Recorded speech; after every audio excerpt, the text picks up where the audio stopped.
안녕하세요, 관상맨입니다. 오늘도 툭 치면 탁 나오는 무역실무 진행해 보겠습니다. 오늘은 신용장의 해석 방법입니다. 지난 시간에 신용장이 무엇인지 왜 쓰는지 큰 그림을 잡았다면, 오늘은 실제 우리가 신용장을 받았을 때 어떻게 읽고 해석해야 되는지 실무자 입장에서 한번 파고들어 보겠습니다.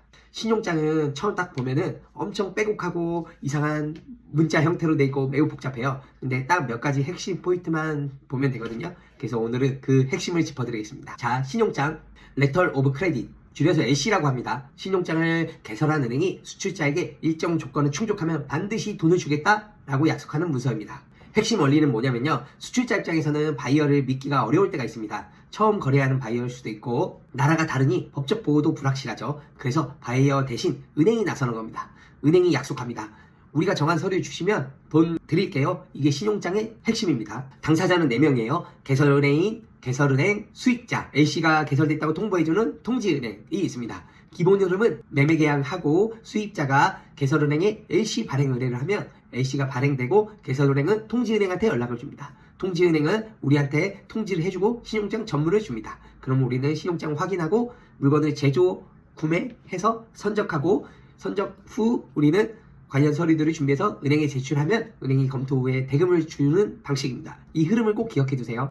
네, 이제 우리가 신용장을 통지은행으로부터 수신을 하면 바이어와 맺은 계약서를 토대로 신용장의 조건이 일치해서 왔는지 확인을 해야 돼요. 자, 우선 첫 번째, 애플리칸트, 베네피셔리. 애플리칸트는 신용장 개설을 요청한 사람이고 베네피셔리는 수출자인 내가 돼요. 수출자의 주소, 이름 등이 반드시 계약서랑 정확히 일치하는지 확인해야 돼요. 그리고 이슈잉 뱅크, 애플리칸트, 즉 수입자가 신용장을 발행해주세요 하고 요청한 은행이에요. 근데 신용장 발행 은행이 믿을만한 은행인지 반드시 확인하셔야 돼요. 나이지리아 뱅크 하면 약간 믿음이 안 가잖아요. 만약에 나이지리아 뱅크가 발행했는데 믿음이 안 가시, 나이지리아 뱅크를 보증해주는 확인은행이라는 은행이 또 있어요. 근데 사실 그것까지는 알긴 너무 어렵고 넘어가고, 그 다음에 세 번째, 신용장 유효기간입니다. 신용장 유효기간은 이 날짜 전에 반드시 서류를 제출해야 돼요. LC를 받는 순간 반드시 이 유효기간을 표시하세요.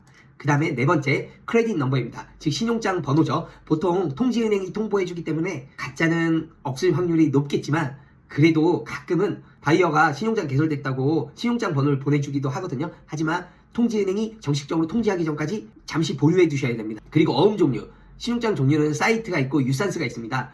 사이트는 즉시 지급 방식이고 유산스는 180days from BL date, 즉 선적 후 180데이즈까지 제가 신용 공여를 한 거죠. 그만큼 180일이란 자금 회수가 늦어지니까 180일에 대한 이자 비용도 계산해서 미리 포함시켜야 되죠. 네, 그 다음 파쇼시멘트와 트랜시먼트입니다. 분할 선적과 환적 허용 여부죠.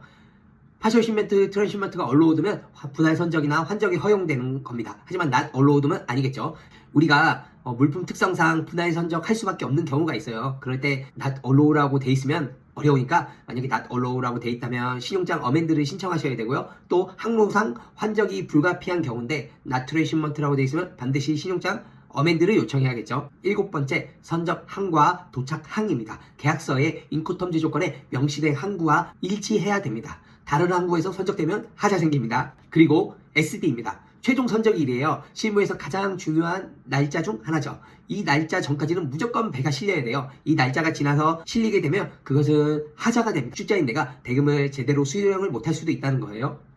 다음으로 상품 명세, 품목, 규경, 수량, 단가, 원산지, 포장 방법, 인보이스 등 이 모두 신용장과 그리고 나중에 제출하는 서류들과 일치해야 됩니다.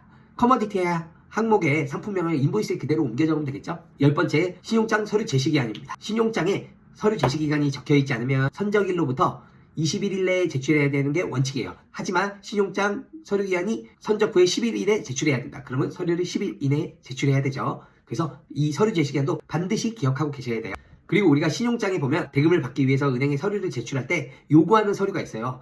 요구하는 서류들은 100% 일치해야지 대금이 지급 가능해요. 하나라도 틀리면 하자라고 문제가 생길 수 있어요. 그리고 FTA 혜택을 받고자 한다면 원산지 증명서도 필수죠. 근데 간혹 이런 경우가 있어요. LC에 원산지 증명서를 발행하는 기관이 두 군데예요. 우리나라 세관과 상공회의소인데 LC에 상공회의소 발급한 걸로만 해줘? 이러면 반드시 상공회의소 걸로 발급하셔야 돼요. 이런 경우가 꽤 있더라고요. 자, 실무에서 가장 많이 만나는 골칫덩어리, 하자입니다. 하자란 제출한 서류가 LC 조건과 일치하지 않는 것을 말합니다. 상품명 철자 하나 틀려도, 날짜 하루만 어긋나도 금액 표기 방식이 조금만 달라도 하자예요.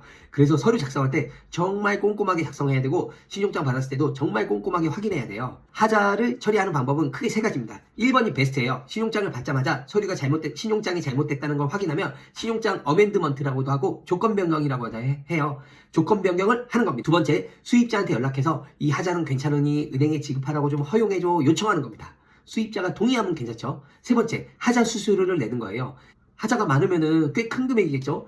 이도저도 안 되면 최악의 경우에는 지급 거절까지 갈 수 있어요. 그러니까 서류를 처음부터 꼼꼼히 챙겨보셔야 됩니다. 어멘드먼트, 조건 변경입니다. 이미 발행된 LC의 조건을 변경하는 거예요. 뭐 선적일 연장이라든가 수량이 변경됐다든가 서류의 조건을 수정해야 될 때 수출자가 요청하면 수입자가 동의하고 개설은행이 통지은행에 통해 수출자에게 어멘드멘트 됐다고 전달합니다. 이때 개설 의뢰인에게 비용이 발생하므로 웬만하면 한 번에 하는 게 좋아요. 그래서 정리하자면 LC 도착 시 해야 될 세 가지. 첫 번째, 유효기한, 선적일, 서류 제시기한들을 달력에 표시하기. 그리고 요구 서류 목록에 부당하게 요구하는 서류 등이 있는지 확인하기. 그리고 세 번째, 계약서 조건과 대조해서 조건 변경이 있는 경우 바로 즉시 말하기. 그래서 절대 놓치면 안 되는 항목 ED, 유효기한, SD, 최종 선적일, PD, 서류 제시기일입니다. 환원을 확인해야겠죠. 이게 일란불인지 기한부인지. 만약에 기한부라면 만기 이자나 금융비용을 계산해서 미리 조금 더 거래 금액에 포함시켜야 되겠죠. 신용장은 서류 게임입니다. 조건과 서류가 안 틀려야 돈이 들어오니까 이 점 꼭 유의해 주세요. 감사합니다.